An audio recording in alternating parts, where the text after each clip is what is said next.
தமிழ்நாட்டில் ஒவ்வொரு தனி மனிதர்களுக்கும் உதாரணமாக நம் மருதுபாண்டியர்கள் போராடினார்களே தவிர மற்றவர்களை போன்று தன் சமுதாயத்திற்கு மட்டும் போராடியவர்கள் மருதுபாண்டியர்கள் அல்ல.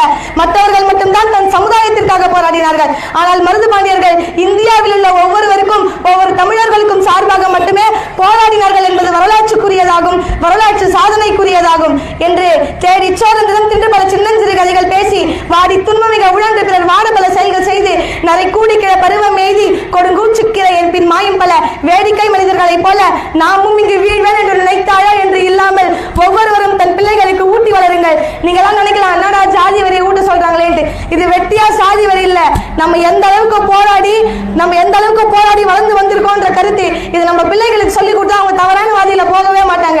அவங்களுக்கு சொல்லுங்க, சில சந்தோஷங்கள் இல்லாமல் நம்மால் வாழ்ந்து விட முடியும். ஆனால் அந்த சந்தோஷம் என்ற போதைக்குள் போய் சிக்குகிற பொழுது அதனால் வரக்கூடிய வேதனைகள் நம்முடைய வாழ்க்கையில் வராதபடிக்கு சிந்தித்து பார்த்து செய்கையை மாத்து. சிறுசா இருக்கையில் திருத்திக்கோ, தவறு சிறுசா இருக்கையில் திருத்திக்கோ. தெரியும் தெரிஞ்சாம பண்ணிருந்தா திரும்பவும் வராம பாத்துக்கோ. நம்முடைய சமுதாய வீரத்தை சொன்னா யாரும் நம்ம வீட்டு பிள்ளைகள் தவறான வழியிலே சொல்ல மாட்டாங்க. மருதுபாண்டியர்களோட கை வீரத்தையும் கண்ணையும் பார்த்தா வரி புலியும் கூட மண்டிவிடும் என்று 3 எழுத்திலே நன்றி கூறி 5 எழுத்திலே வணக்கம் சொல்லி 7 எழுத்திலே விடைபெறுகிறேன். நன்றி, வணக்கம்.